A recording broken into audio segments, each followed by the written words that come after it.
not much to say about the last game that wasn't already said, so, you know, pleased with the way the players responded and competed in the game, kind of overcame human nature a little bit, and went out and played a lot better than we had against some of our non-conference games earlier, non-conference teams that we played earlier, so that was all a good thing. Happy to see Cyrus Jones, Special Teams Player of the Week in the SEC. You know, our players of the week, Ryan Kelly and Jay Coker on offense, Sean Dion Hamlet, Dalvin Thomason, and Cyrus on defense, and Cyrus, Adam Griffith, and Michael Neismar on their own special teams. You know, injury-wise, I think, you know, Kenyon Drake's going to start doing individual drills this week. You know, it's day-to-day to see how he progresses and see how, you know, he regains the functional use of his, you know, hand and arm.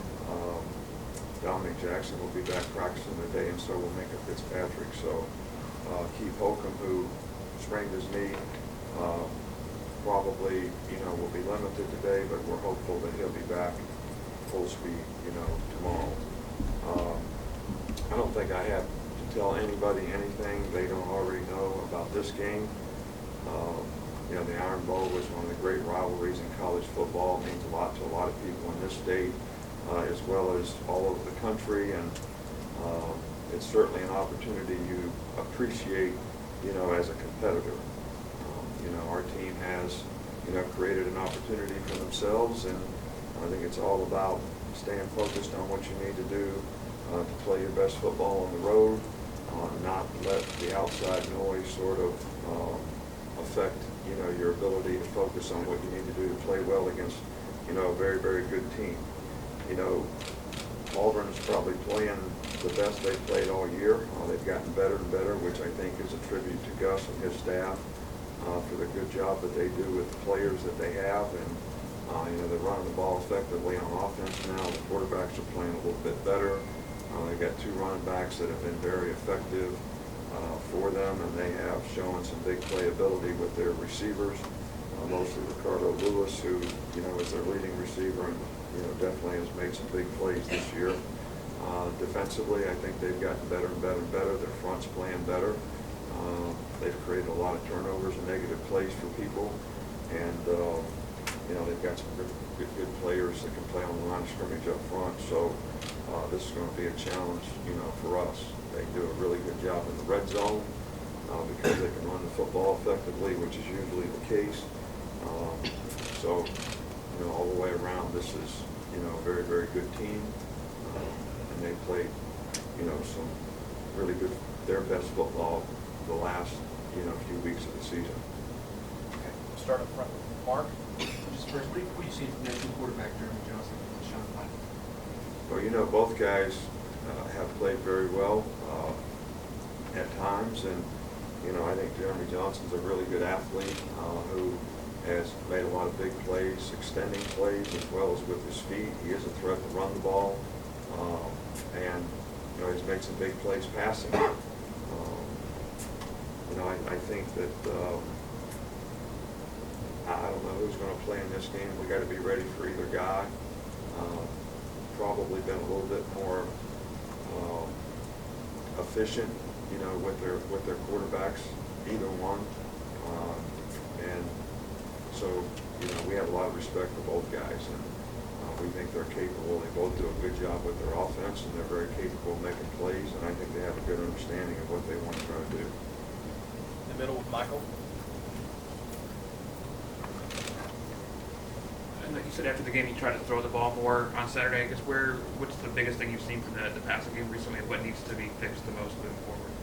Well, I just think that, you know, we made some good plays in the passing game in every game. I just think consistency and eliminate negative plays, pressure on the quarterback, you know, cleaning up the routes a little bit. Just develop an overall confidence in the passing game, I think, would help the consistency of it. And I think it's everybody's responsibility on the entire offense, not just the quarterback, but everybody to do their job a little bit better so that we can be a little more consistent in the passing game. Over here with Aaron. Javon Robinson was the guy you recruited. You know, what makes him a productive back for them? Well, you know, he's quick, explosive, can run with power. has make-you-miss ability. And he's, you know, done all those things effectively. You know, he can run inside and he can bounce the ball outside. So, you know, both their guys to me do a really good job for what they ask him to do, and he's played better and better as the season has gone on. Middle of Matt. Coach, how do you feel like Ruben's played this year, and what kind of progress have you seen from him aside from just being able to stay healthy? I'm sorry, too. Ruben Foster. Well, Ruben has played, you know, well for us this year, and you know he's made a lot of plays. You know, I'm really pleased with the progress that he's made, the production that he's had. I think he has a better understanding of what he's supposed to do. He's very instinctive. He runs well, plays hard, plays with a lot of toughness, and he's done a really good job for us this year. Back up front with Dwayne. Coach, just back to the quarterbacks. Do you see any difference in the offense with either guy? Or they pretty much running the same thing across the position? I think they, you know, run their offense regardless of who's playing quarterback. Yeah, I think the fact that, you know, one of the quarterbacks has been a little bit injured probably has limited his mobility a little bit, and maybe how much they ask him to run relative to, you know, what Jeremy Johnson does. But when both guys were healthy, you know, I didn't see a whole lot of difference in, you know, what they try to do with it. I think you have to respect them, whether it's pulling the ball in zone option or, you know, running a read sweep Q power, whatever it is. You know, you got to respect them to do those things. And you know, both guys are very capable, you know, passing the football. Okay, we're going to go back to the middle with Alex.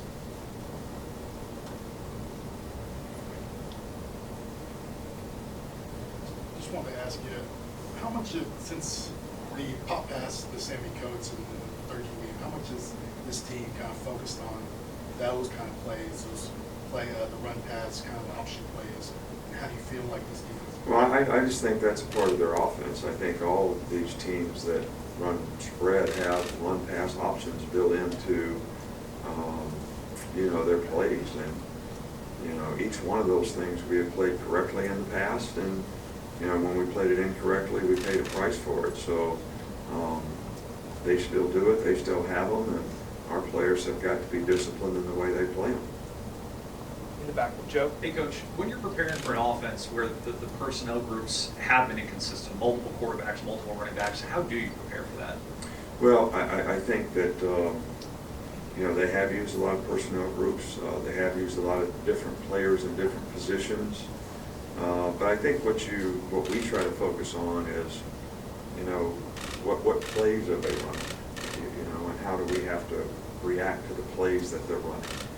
And adjust to the formations that they're in, regardless of the personnel group. So, you know, they have a lot of good players on offense, and they do a good job of utilizing their skill set.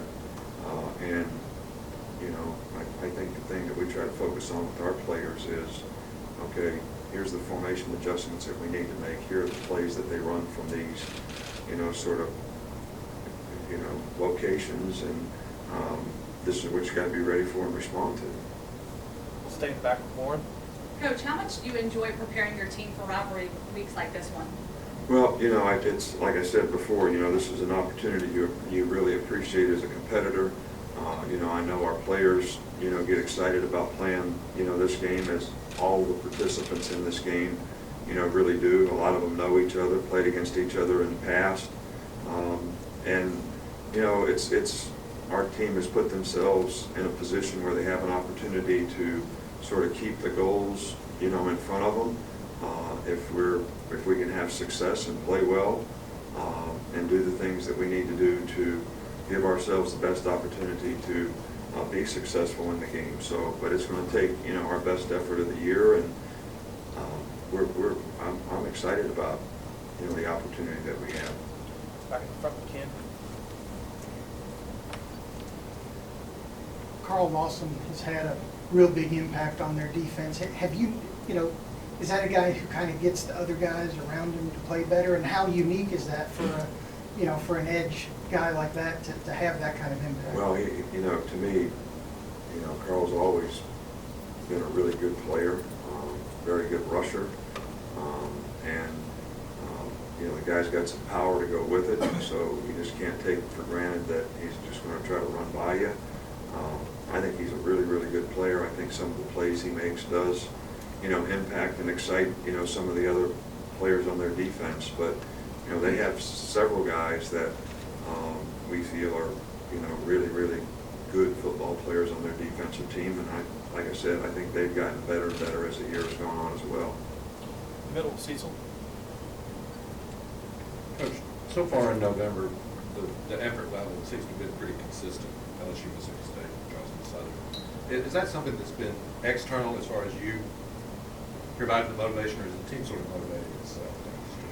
Well, I think it's probably a combination of both. You know, I think that, you know, we put a big emphasis on trying to finish, you know, the year better. We made some adjustments in how we prepare and how we try to, you know, keep our players fresh. We've also, you know, tried to do some things to psychologically keep them where they need to be to try to have the best opportunity to finish. But I also think that, you know, internally, you know, from inside out, you know, the players themselves, you know, have affected each other in a positive way to try to finish the season the way, you know, they want to. And I think that's probably the most important thing. The far back left. Coach, I know they're all difficult places to play in the SEC, but with what happened at Jordan-Hare the last time you were there and the rivalry, is it more difficult at this particular stadium? Well, you know, this is a difficult place to play, you know, no question. You know, people are usually fired up when you get there, and they stay that way, you know, throughout the game. Not a lot different from other places that we played. I don't think what happened 2 years ago there has any impact on what's going to happen in this game. It's going to be all about, you know, how we execute and how we play. And I think it's important when I say don't get affected by, you know, the outside noise that goes in a game like this. This is what I'm talking about. You know, you got to stay focused on what you got to do on that particular play to have the best chance to succeed. And when you're playing against good competition, that becomes even more imperative. Okay, back with Tom. I know you've been asked in the past about Will Muschamp, but I want to ask you specifically about how much can he impact the attitude and the mentality of a defense that he's running? Well, I think, you know, it's pretty evident that everywhere he's coached, you know, his mark is on, you know, that group of players in terms of how they compete, how they play, as well as, you know, the system and the soundness that they play with.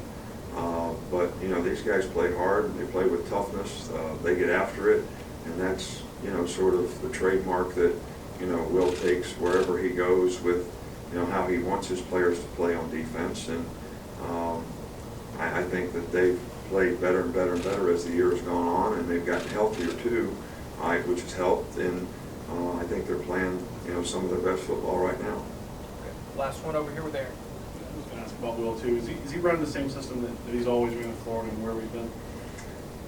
Well, you know, I think we all change, you know, a little bit, you know, in terms of what we do and how we try to evolve.